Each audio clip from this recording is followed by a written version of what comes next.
accident, whether it's somebody stuck in an elevator, whether it's a gas leak, or someone thinks they smell because you can't smell it, carbon monoxide in their house, or of course if it's a fire. You know, we go to these situations and we make the situation better.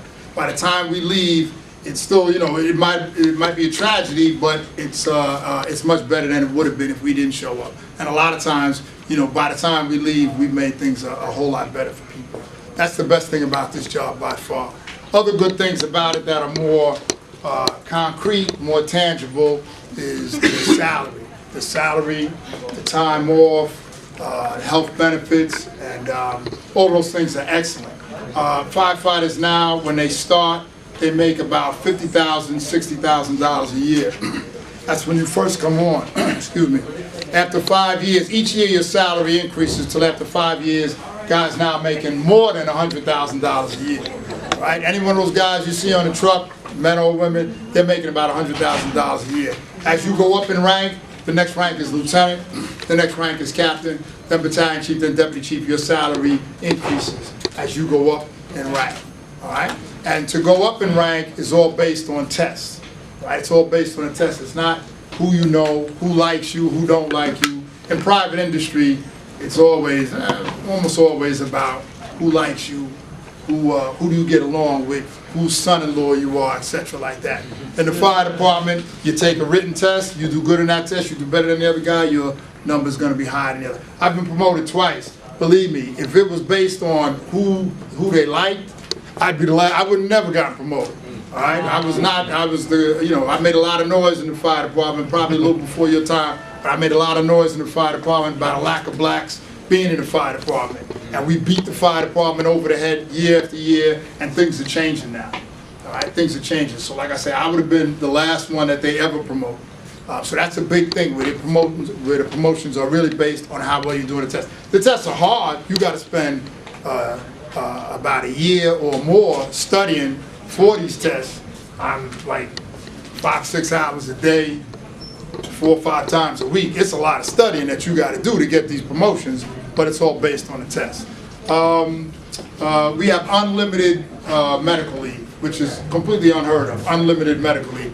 If you get hurt while you're on the job or off the job, you continue to get paid until you get better. The worst injury, I've only been injured once in my entire career at a fire. I got a burn on I burned my leg, a small burn on my leg. And I was out for about 7 weeks, and I was just home. I was just home relaxing for those 7 weeks till I got better. And when I finished, when I was all healed up, I went back to the firehouse. My job was still there. I was getting paid the whole time. In private industry, a lot of times, if you get hurt, something happens, you can't show up to work for a week or two, you know, they say bye, you know, you're gone, you know. That's it. That's it. So that's a big benefit of the job. Vacation time, we get about a little more than 5 weeks vacation a year. And a pension, when I came on, you had to work 20 years and you could retire. Now you got to work 22.5 years and you can retire. That's an excellent pay. You retire with half your pay. If you get hurt on the job, you retire with 3/4 pay. It's a great job. When you look at all of those things, it's a great job. Everyone's afraid. They think they're going to get hurt or killed. You know, that's the first thing we hear. I don't want to get hurt. You guys you run into burning buildings. We do not run into burning buildings. Right? We do not run into burning buildings. You see a fire, you see smoke coming out of the window, the whole building is not on fire. All right? There's one apartment in that building that's on fire. In fact, there's probably one room in that one apartment that's on fire. All right? So we're not running, you see the movies and they run up the stairs and everything's burning. It's not like that. It can be dangerous. It can be dangerous, but it's not nearly as dangerous as people think.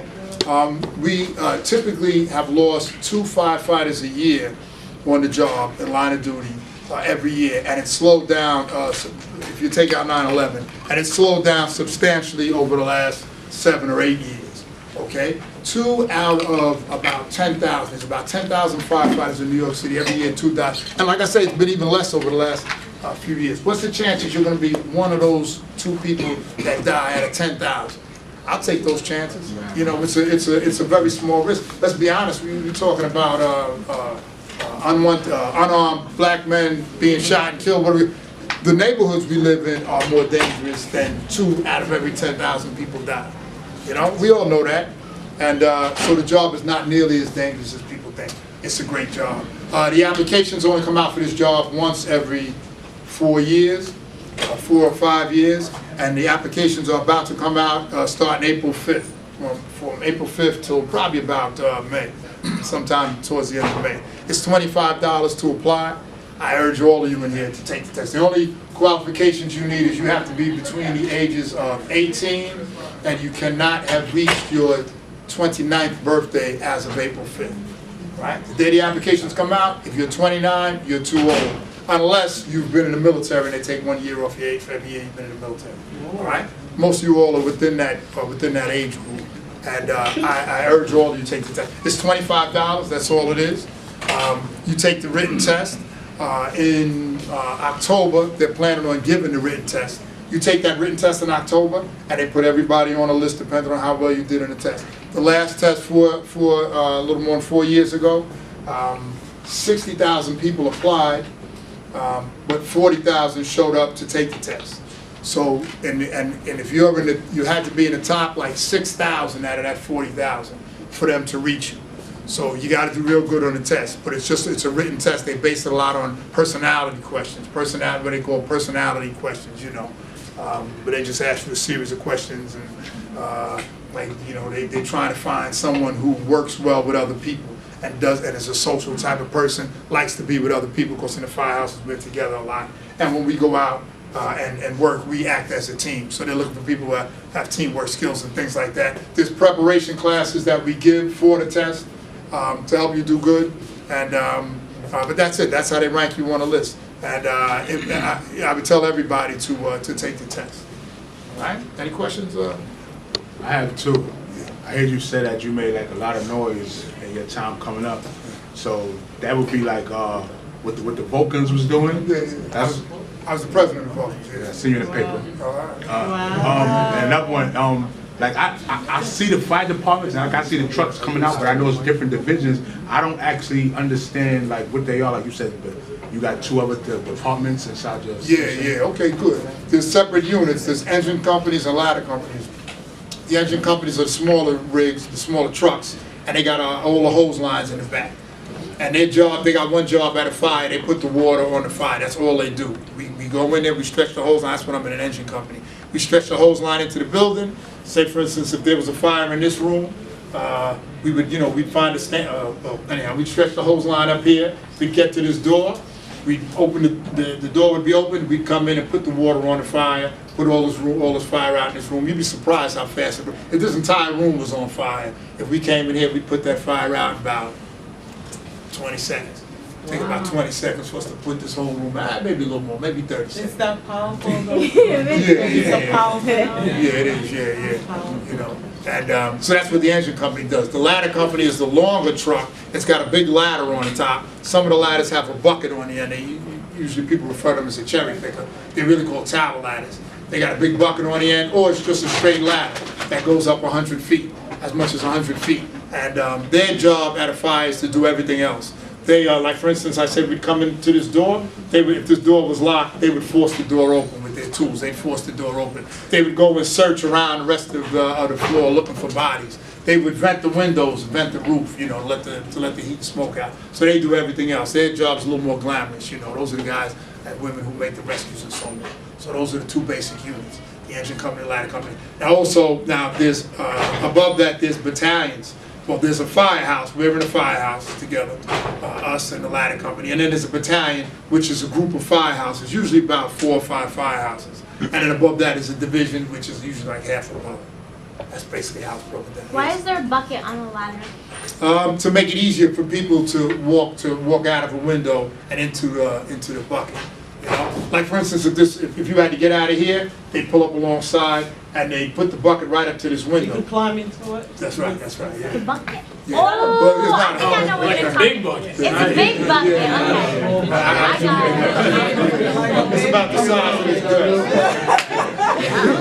Little trick or treat bucket. I got it. It's about the size of this desk. It's about the size of that desk. And it's got a gate all around it. And it goes up, so they put it right to the window.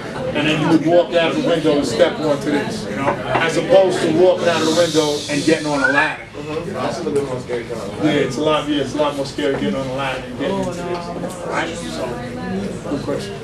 Yes. Do you need experience as a firefighter to become a fire marshal? Oh, yes, you do. You have to be a firefighter for at least 3 years, and then you take the test for fire marshal. Yeah.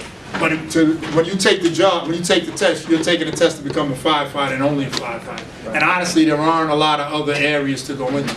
There is fire investigation, like you said. They got some other jobs, some small amount of jobs that you can do other things like the photo unit, the press office and things like that. But it's hard to get into those. And really, you know, if you want to do this, you got to look forward to being a firefighter, you know. If you're trying to do this to become, you know, in the photo unit or something like that, you know, it ain't really a good move to do that. What about the EMS unit in the fire department?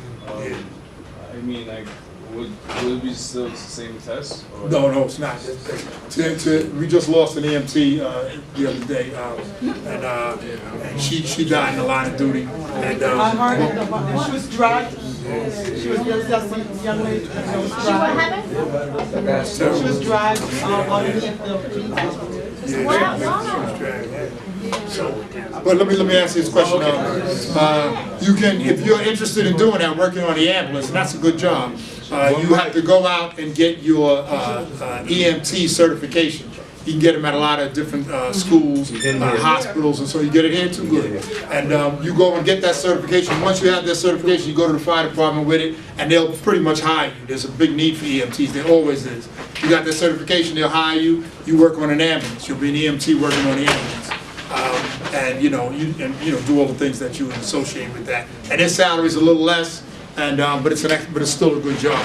And also, once you're an EMT, you can take the test to be a firefighter as a promotional test. All you got to do is pass. You pass the test, they put you on a special list and they hire you. It's not like taking a test with the test that you guys would be taking, which they call an open competitive. When you take the open competitive test, you're competing with 30,000, 40,000 people. Yeah. You got a question? Yeah, well, being that you 30 years experience on the job, I was just curious to sort of what is your take on the change and maybe the diversity makeup of the organization, and just where do you see that progressing to or even going forward? Yeah, we like I said, we beat the fire department over the head. The fire department was 3%. When I came on the job, the fire department was 5% black. It went downhill till it got to 3% black by about the year 2000. There were only 3% of people on the job. This was all white job, and it's all white because it's a great job. People think, like I said, people think, oh, it's dangerous, it's dirty, and this, that, and the other. There ain't, name me a job that white people flock to. That's a bad job. There it is not. All the bad jobs that lead to us. All the hard jobs where you don't make money, they lead to us. This is a great job. And the fire department was not about to change. And there's a lot of reasons. There's a lot of reasons why the fire department is a perfect example of institutional racism. A perfect example. It's not out now. They'll say, oh, you take the test, it's a fair test. No, the test was not fair. And there was a million other ways that they kept blacks, Hispanics, and women off of this job. And they knew it, and because we told them about it, and they knew it, but they were not going to change, They were not going to change. So we took media action against the fire department. We got every black politician, even some white ones, in the city to go, to call the commissioner, call the mayor, and say, what are you going to do? You're going to fix this or not? And the final thing we did was file a lawsuit against them. And we won the lawsuit. It was a $100 million settlement that was paid out. And they've had to make changes because of that. And because of that, over the last 3 years, the last 4 years, the fire department has hired more blacks than it had in the 30 years before that. Wow. Yeah.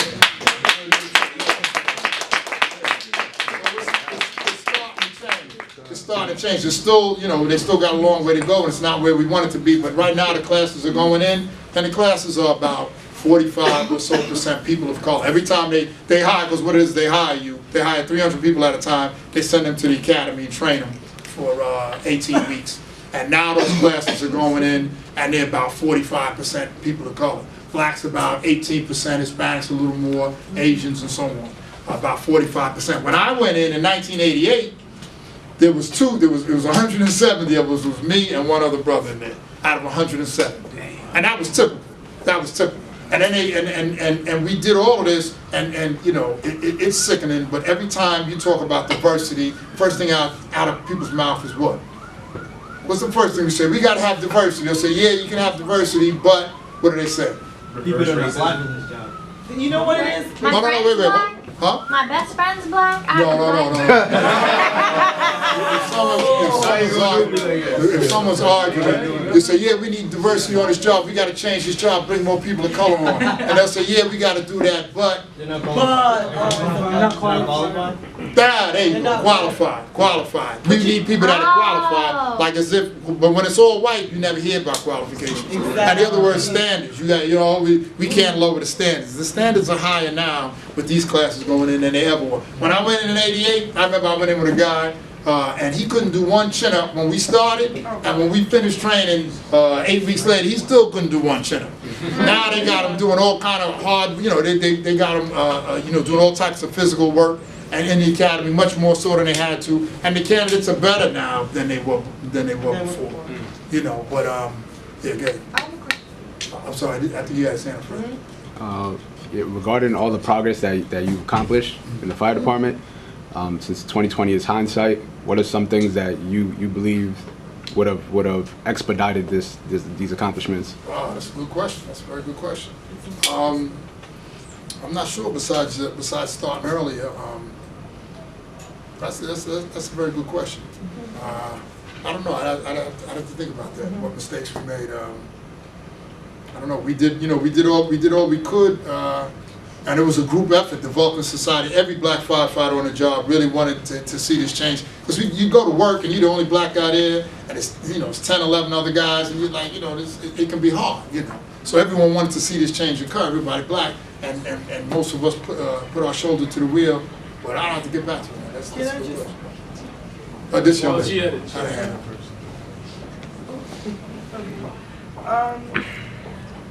What do you think makes a good firefighter? Oh, that's a good question. That's a good question. Ultimately, what it comes down to sometimes is guts. You gotta have guts. And we were talking about this in the firehouse the other day. You gotta have some amount of physical strength, but you ain't gotta be, the biggest, strongest person. Look at me, I'm not that big. I'm not that big or strong.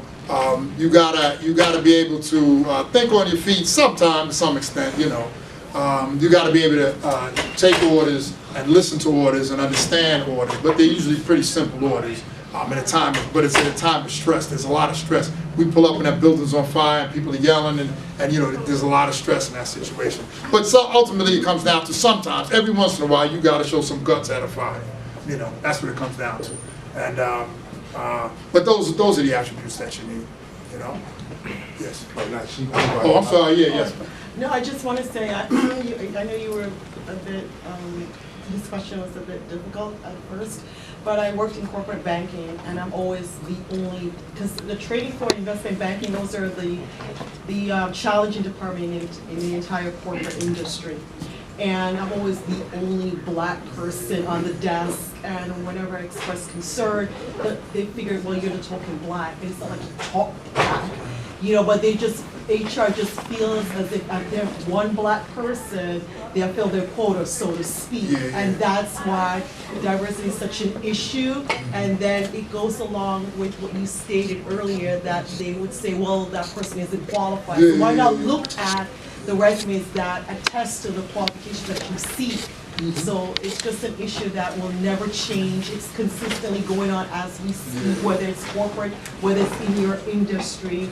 They'll always find an excuse not to be fair. So it's and they'll always find a way to bring somebody to bring somebody in who shouldn't be there. Exactly. When they're not good enough, they'll make excuses for them. Indeed. So that's the answer to it. It's a and let me go on with when I was answering the question about when I was talking about institutional racism. There were a lot of ways that blacks were kept off of this job. They gave a test where after the test was given, blacks would do a little bit worse than what whites had done. But they knew when they gave the test that whites were going to do better on this test than blacks. There's a medical exam that the fire department gives. All right, still to this day, they give a medical exam. You pass the test, now you're going to become a firefighter. You got to come down and take a medical. They listen to your heart, they listen to your lungs, they check, you know, your eyesight and all this kind of stuff. When whites take this test, when 100 whites show up to take the test, 12 of them would fail the test.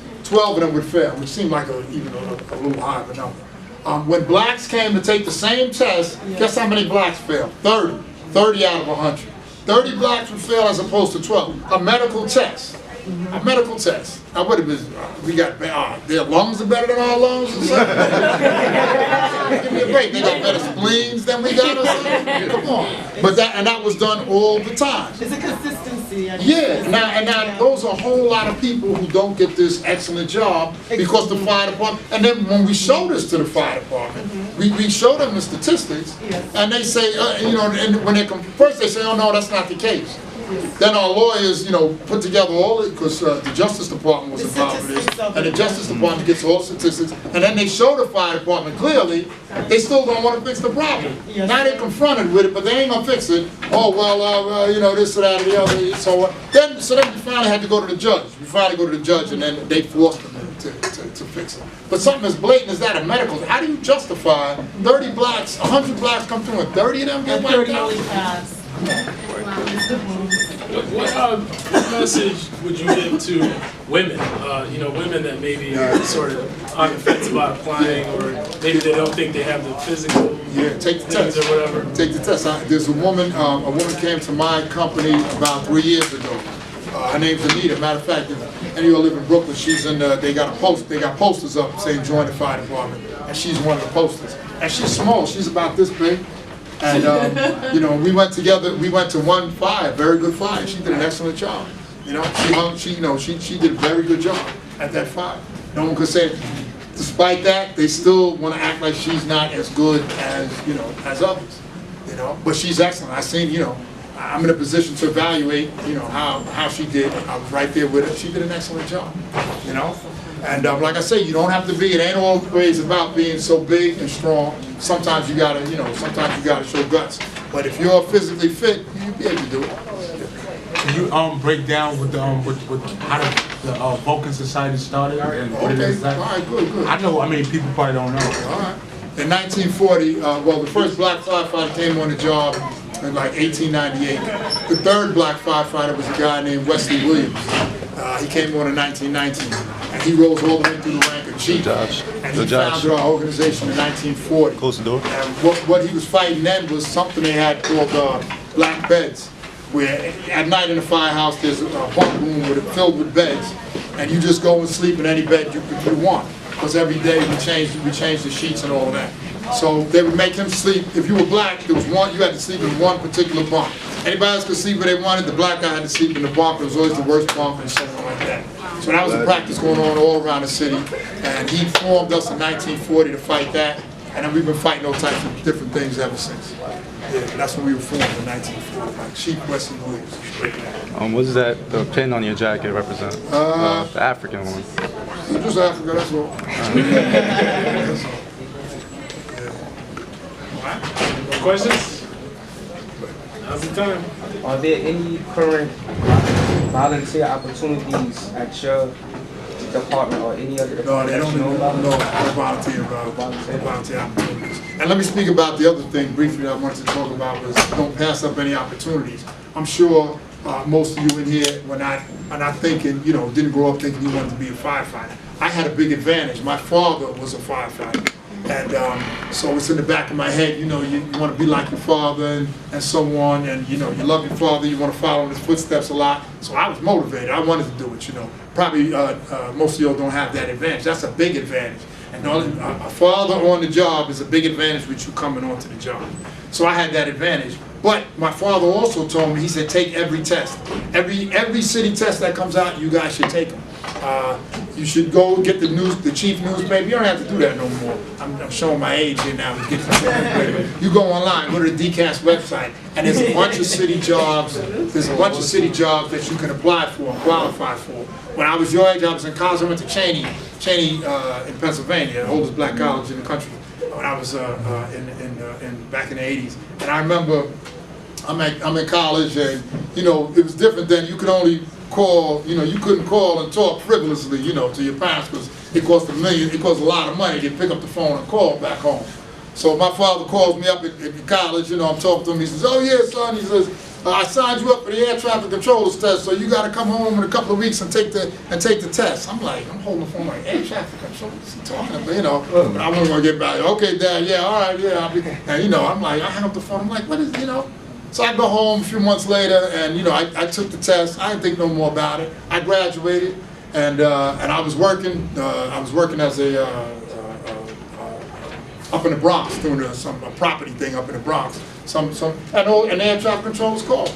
Said, you want to come be an air traffic controller? I wasn't even thinking about it, you know. But I had a little BS job, and now they called me to be an air traffic controller. And I had signed up. I wanted to go to Alaska because that's where some professor I had at training used to always talk about Alaska. I put down in Alaska, so it's like, you want to come? You go through the training. We're gonna send you to Alaska. I said, yeah, I'll go. You know, and I wasn't thinking. I had no idea what an air traffic controller did. I wasn't thinking about the job. I didn't particularly want the job, but I ended up doing it for a couple of years up there in Alaska. You know, because because my father made me take that test. I wouldn't even have took it otherwise. So keep your options open. I got my degree from Cheney in geology. All right. Like I said, I worked up in the Bronx as a real property assistant. Then I was an air traffic controller. Then I actually moved to LA, and I was doing that. I was doing some geologic work in LA for about a year or so, and that was it. But even and then when I was working in LA doing that, I left and became a firefighter. My mother's like, why you want to be a firefighter? People like, you went to college and did all that. It was the best move I ever made. All right? Keep your options open. Keep your options open. Take all of the city tests and keep your options open. If you get a degree here in engineering and you end up being, you know, doing something else completely different, don't worry about it. You know, it ain't like you got to do what you prepared to do in college.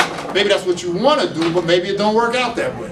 All right? So keep your options open. And if you end up going down a path that is different from what you thought, and you're going to be embarrassed, or people are going to be like, man, you went and spent all that money, and now you're doing something that you could have done without college. Okay, so what? You learn a lot from college. It's not just about getting a job. You learn a lot. All right?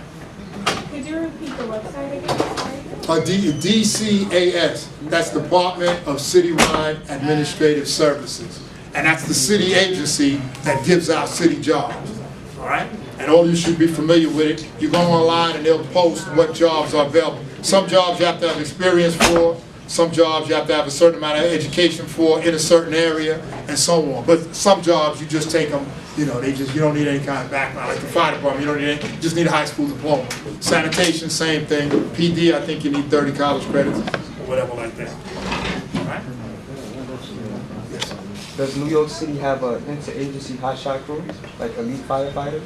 That's a good question. We have something called rescue companies, squad companies, and they're specially trained, and there's 5 rescue companies in the city